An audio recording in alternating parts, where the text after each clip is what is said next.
Queridos, vamos ler a palavra do Senhor no livro de Atos, capítulo 3,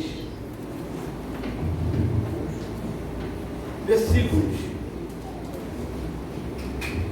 de 3 a 6, terceiro ao sexto.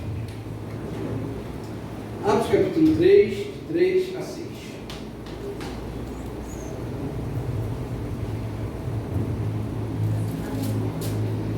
Essa passagem de Atos mexe muito com o meu coração e sempre quando eu leio essa passagem eu fico muito comovido pelo que acontece. O que diz o texto para nós?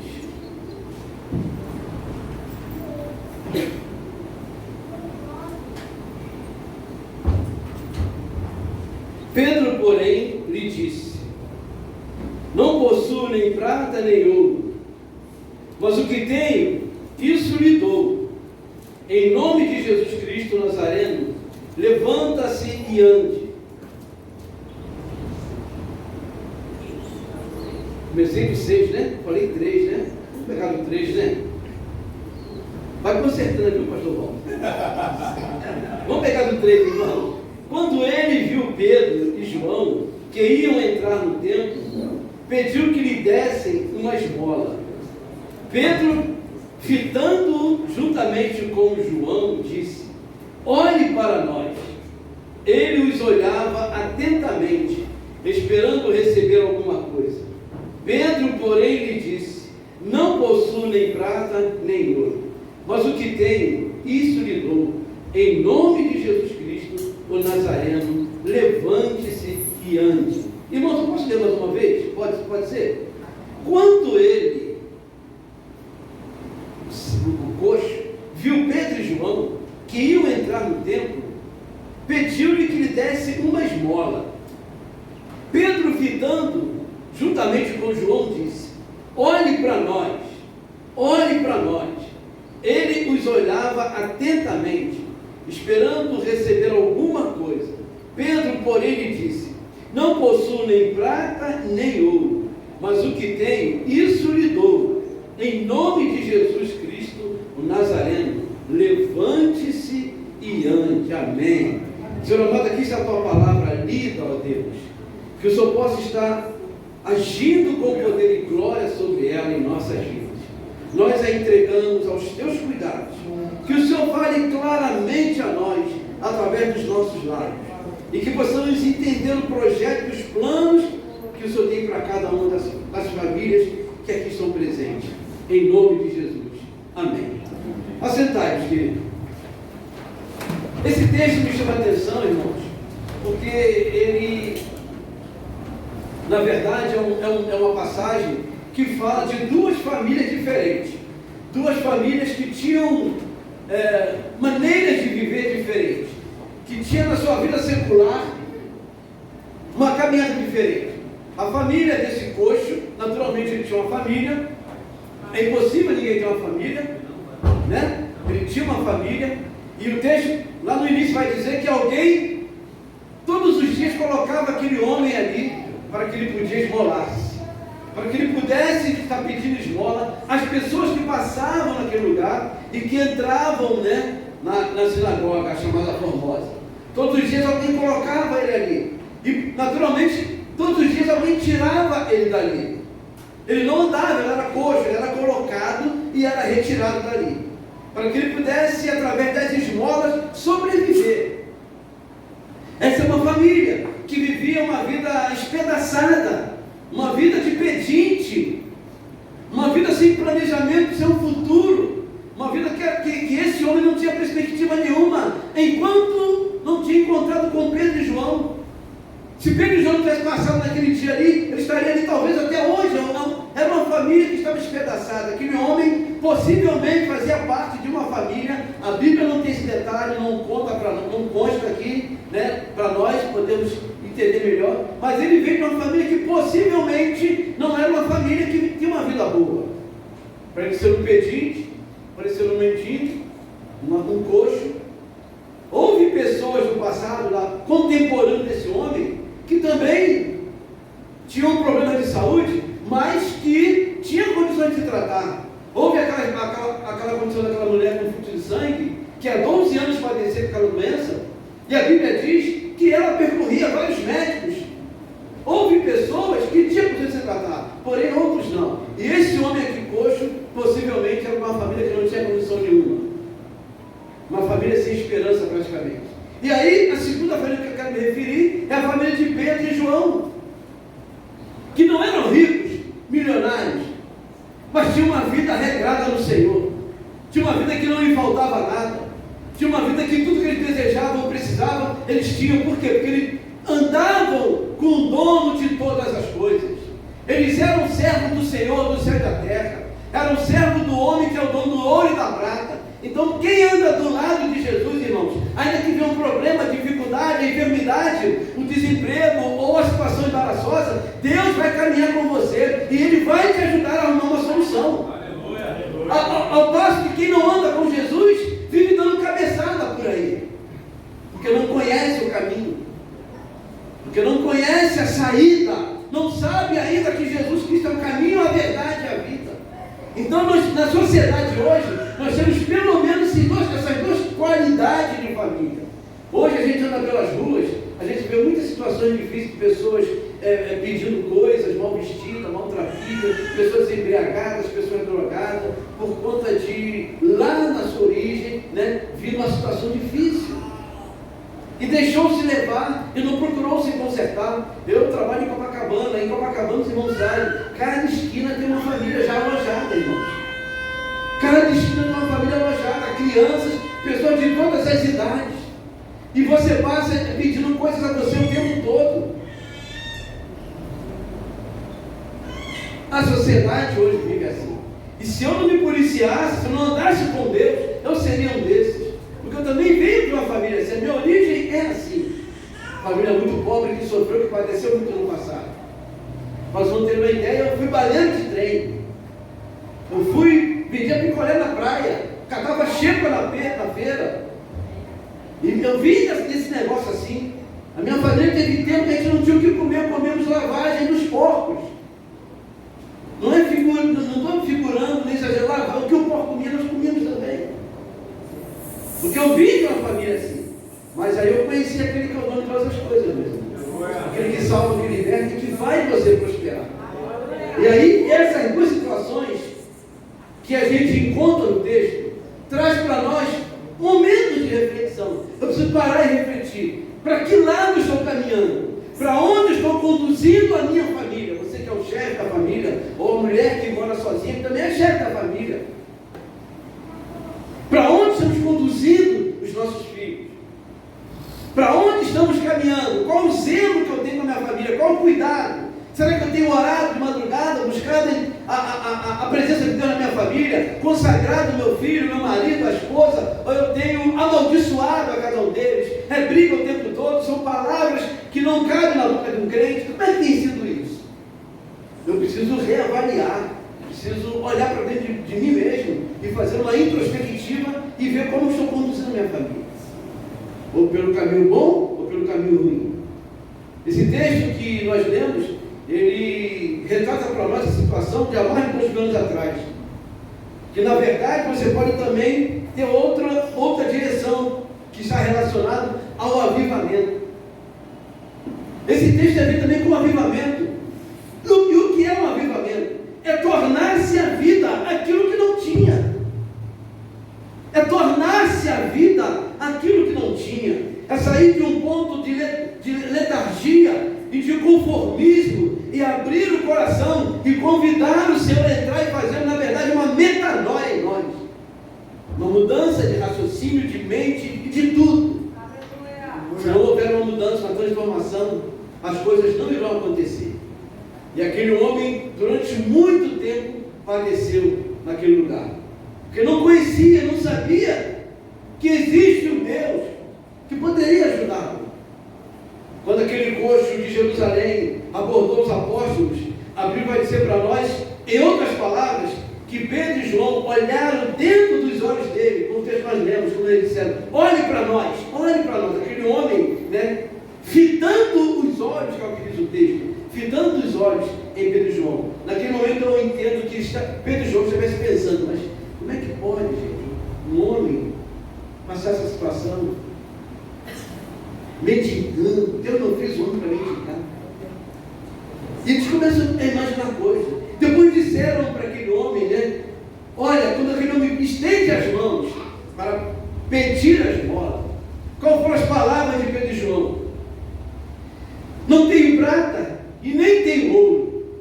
Essa frase, não tenho prata, não tenho ouro, a gente pode estar ligando elas, né? Vinculando essa frase realmente ao dinheiro, ao money, à prata e o ouro. Mas existem outros caminhos que você pode começar a pensar também entre as linhas da Bíblia. Ou seja, eu não carrego nada deste mundo. Quando aquele pobre coitado do coxo abordou aqueles dois apóstolos e eles disseram, não tenho prata nem ouro, você pode pensar nisso. Eles disseram, não tenho prata nem ouro, mas o que eu te dou, eu não carrego nada deste mundo que venha me fazer preso a ele. E nós, irmãos, precisamos ser assim. Há muitas pessoas nas igrejas presas ainda a coisas do mundo, a coisas lá de fora. E quando a gente fala mundo, a gente tem que ter cuidado. Porque eu já falei isso aqui uma vez, aqui não, quando era uma outra igreja, eu vou repetir, porque o mundo é uma coisa complicada.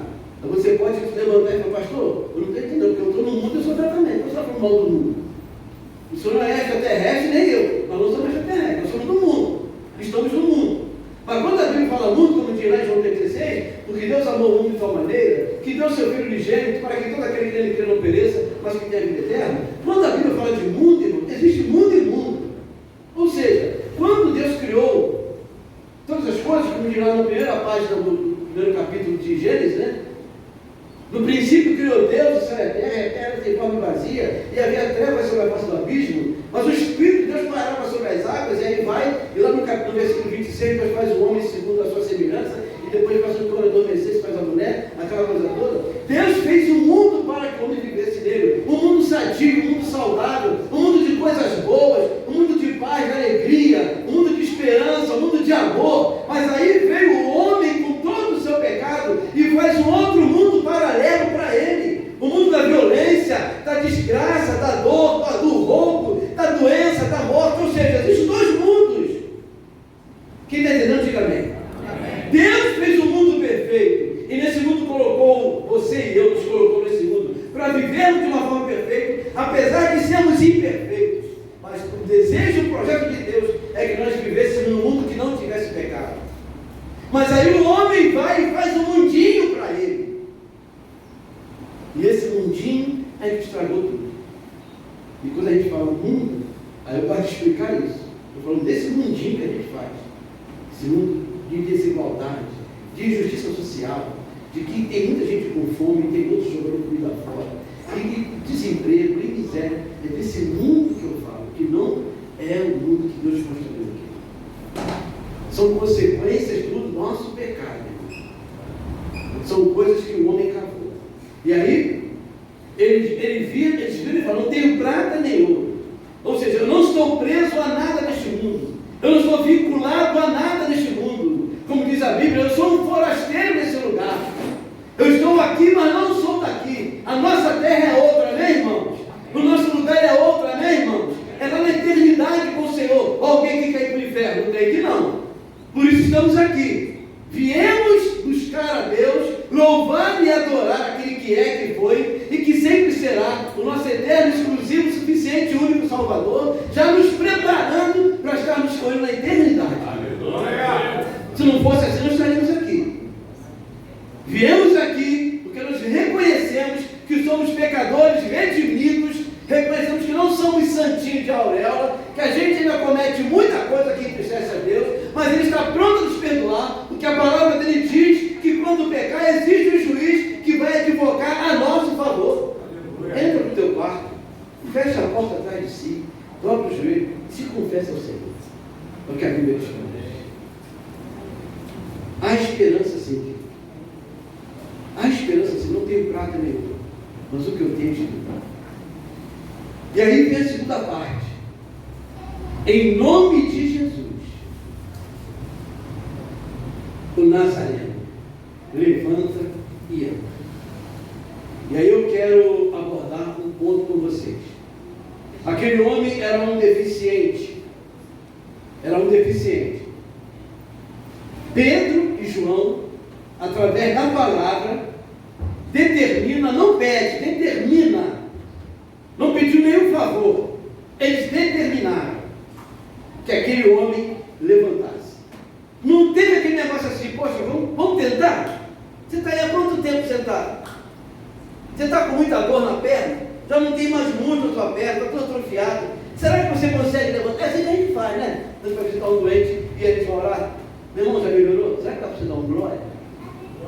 Como é que está com a mão? Não é assim que a gente faz? Irmão, está errado, querido. Tem que determinar, meu irmão.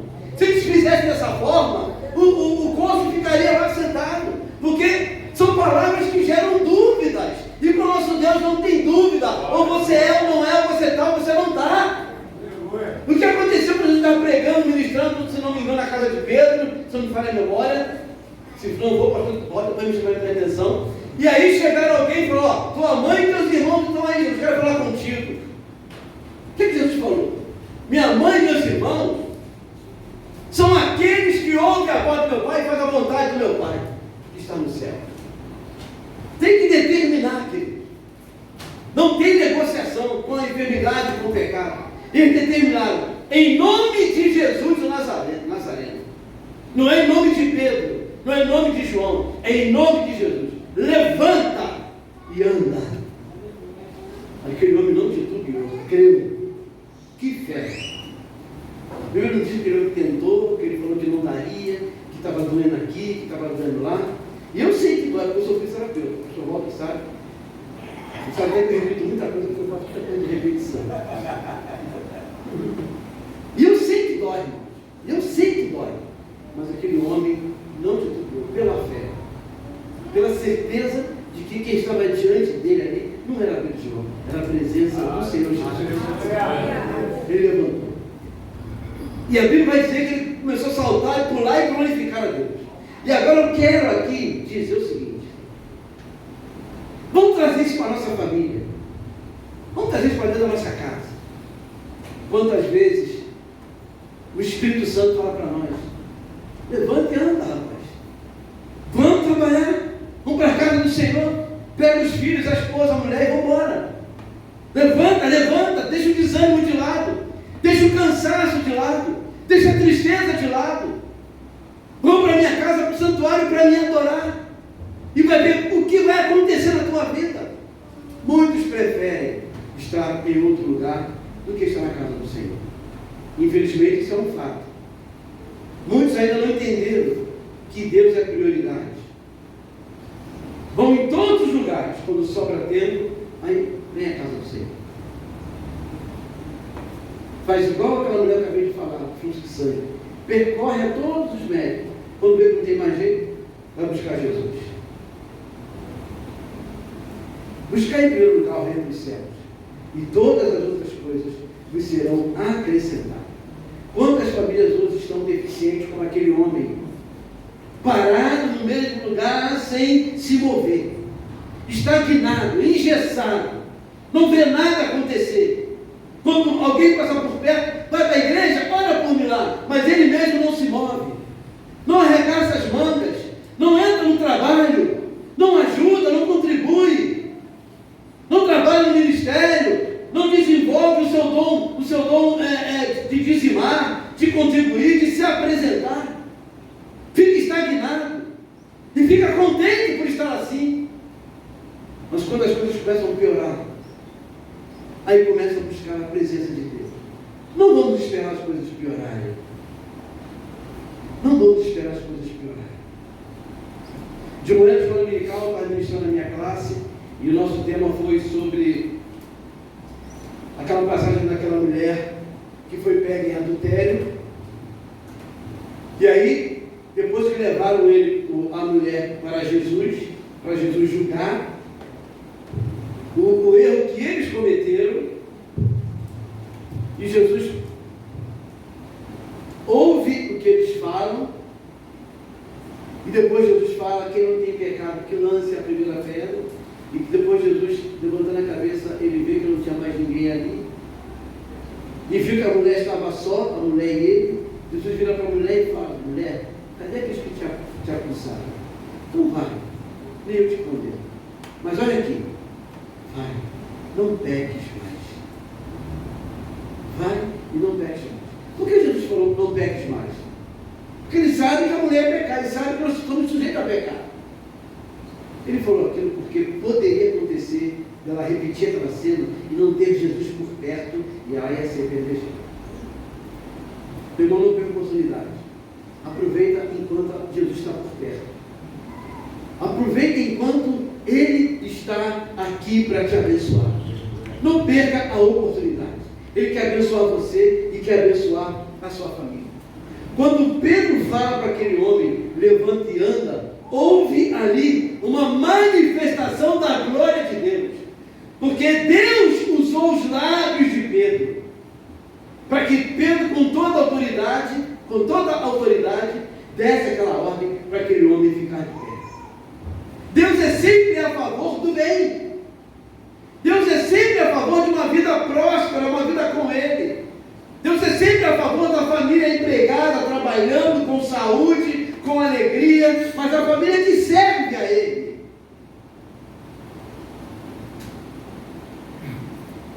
Os que não servem a Ele desconhecem desse amor e passam por situações difíceis e muitas das vezes não veem solução.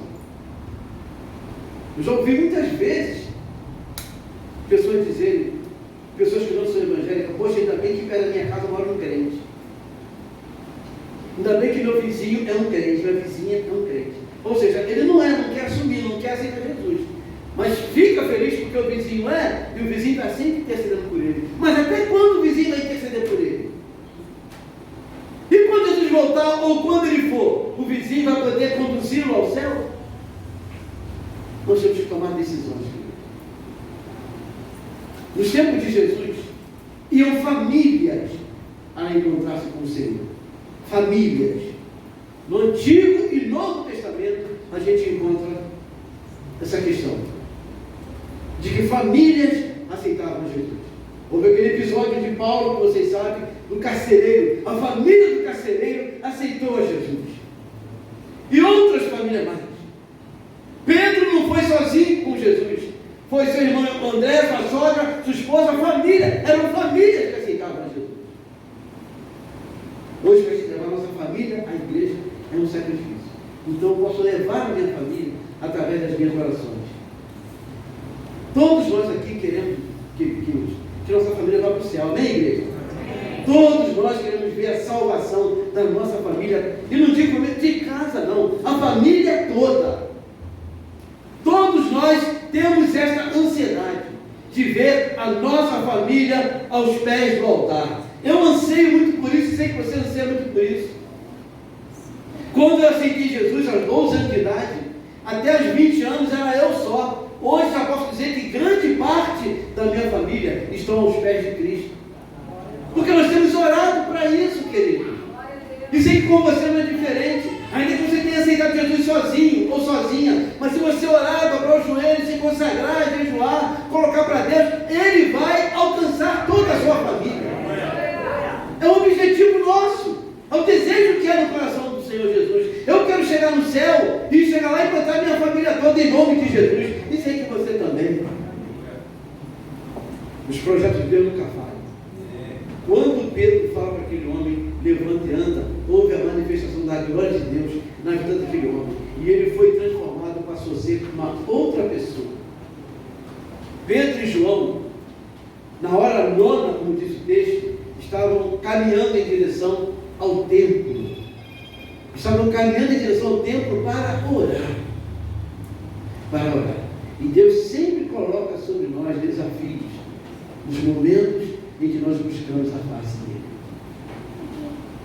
Antes de entrar no templo, eles depararam com essa situação. Compartilharam com aquele coxo o Espírito Santo. Apresentaram aquele coxo algo que ele não conhecia. Agora imagina eu, irmãos, quantas pessoas passaram por ele ali que já conheciam o Evangelho. Você já pensou nisso? E nunca pararam? Quantas pessoas devem ter passado ali por aquele coxo antes de Pedro e João e nunca pararam para lhe dar atenção?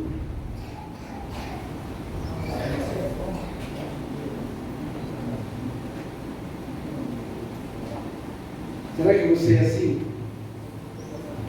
Às vezes a gente é assim. Já passei próximo a um mendigo. Irmãos, quando eu passei, me pediu um negócio, uma esmola, eu tinha, mas não dei. Tinha, mas não dei. Eu costumo dar, mas tinha, mas não dei. Porque a gente pensa, né? Para usar droga, aquelas coisas todas, né? Irmão, eu não consegui ficar em paz. E eu trabalho naquilo. No final do dia eu fui lá e não estava aquele cara. Perdi tempo. Se eu tivesse dado antes, não teria já ter feito tanto sacrifício.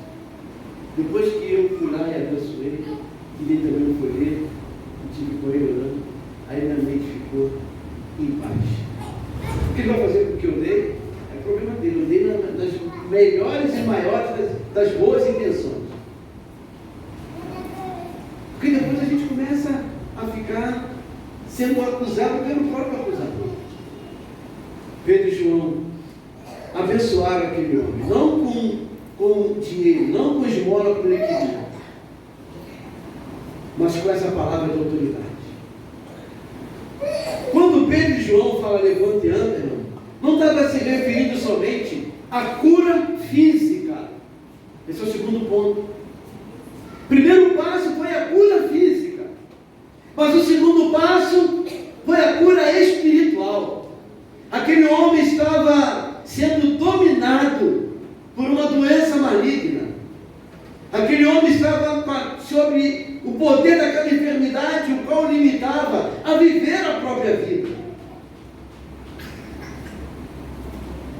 Pedro e João, além de curá-lo através do Espírito Santo, fisicamente, ainda levou para ele a cura espiritual e a cura interior. Na verdade, naquele momento, eles estavam expulsando o demônio da paralisia. Irmãos, a gente não leva isso muito a sério, mas existe o demônio da paralisia, que te paralisa, que não deixa você se preocupar com as coisas do Senhor, com o andamento da casa do Senhor. Quantas pessoas se preocupam em preparar o santuário do Senhor, em estar na hora certa na casa do Senhor? Uma grande maioria está pronto para chegar já em cima da hora, sentar e participar e acabar e ir embora. Eu falo muito isso na minha igreja, estou falando isso aqui.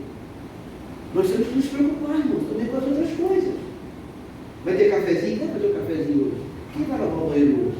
Na minha igreja não tem ninguém que faça a vez que não pode pagar. Entendeu? Então quem faz tudo é a gente mesmo. Tem uma escala, um dia um lava o banheiro, outro dia um faz o café, outro dia um varre o templo, outro dia um arruma o altar, entendeu? Porque a gente não pode pagar ninguém para fazer. Existem os ministérios, mas a gente ajuda os ministérios. Eu não posso ficar só naquela acomodação de chegar, sentar e receber, ir embora e voltar no próximo domingo e fazer disso um cotidiano. Existe a preocupação com as coisas do Senhor. E precisamos ser envolvidos com as coisas do Senhor. Senão fica sobrecarga só em cima de uma pessoa, de um grupo ou de um ministério. Temos que compartilhar. Pedro e João expulsou daquele homem aquele demônio da paralisia. Na verdade, aquele homem não precisava nem de esmolas, porque com a palavra que ele recebeu, ele saltou, pulou e louvou a Deus. Se ele tivesse recebido dinheiro, não importa a quantia que fosse, ele estaria lá sentado, com o dinheiro, mas sentado. Ele recebeu algo muito melhor do que esmola, que foi a liberdade, a libertação. Aquilo ele passou a ser uma pessoa livre. Deus quer libertar a tua família.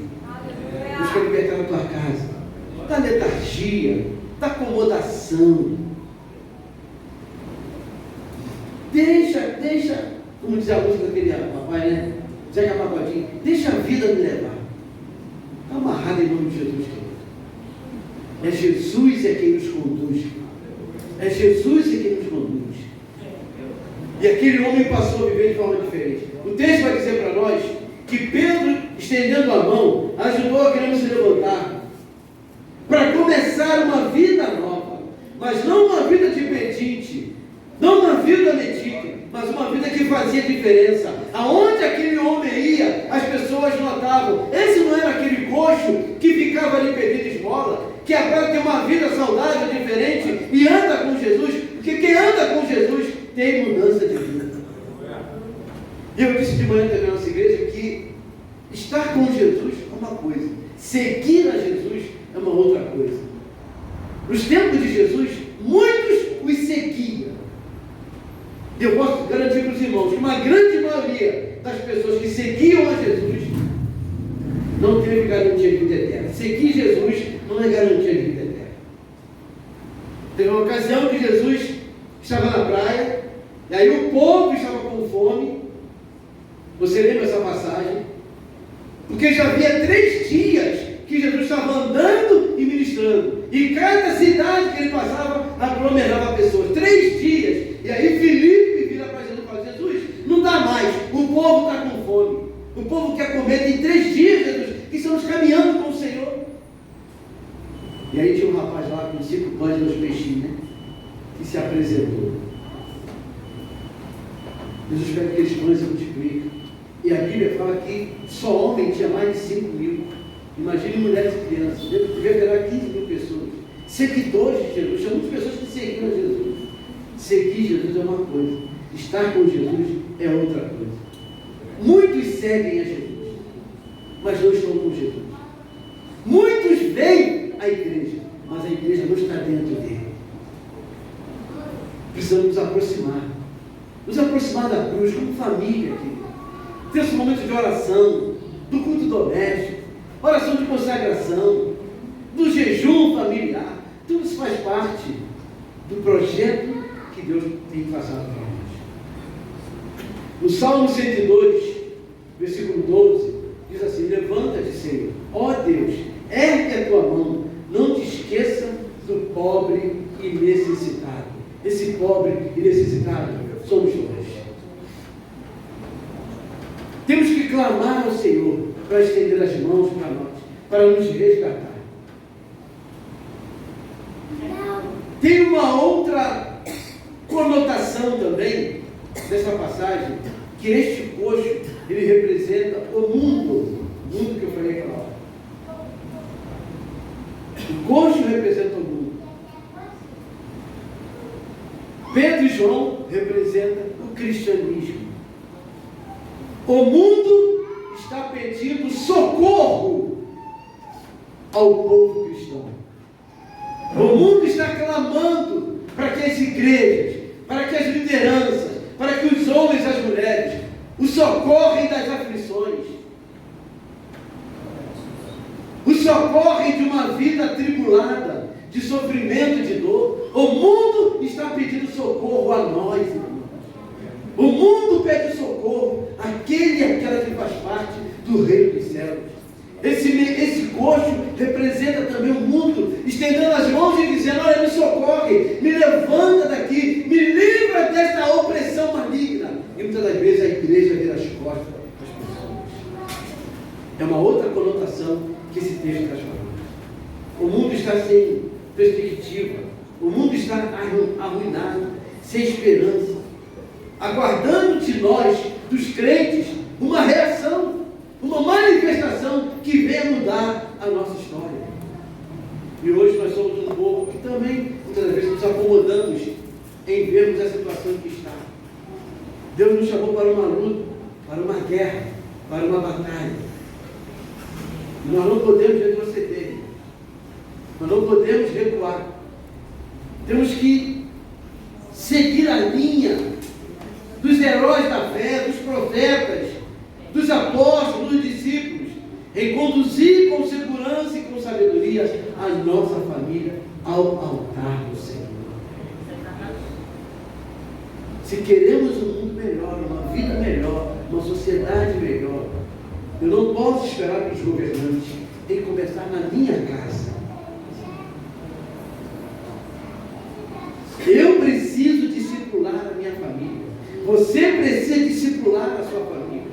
Conduzir a sua família no caminho do Senhor.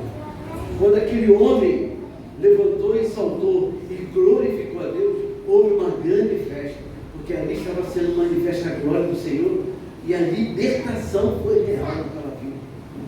Quantas famílias hoje precisam ser libertas das opressões, da bebida, do álcool, do fumo, do vício, e às vezes a gente finge que não está vendo, que não está acontecendo.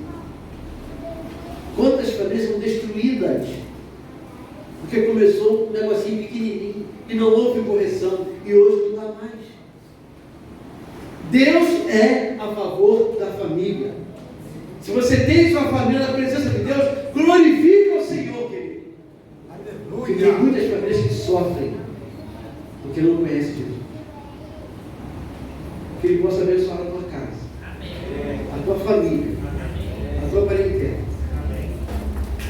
Como diz lá na palavra do Senhor, crê no Senhor Jesus, será salvo tu e a tua casa.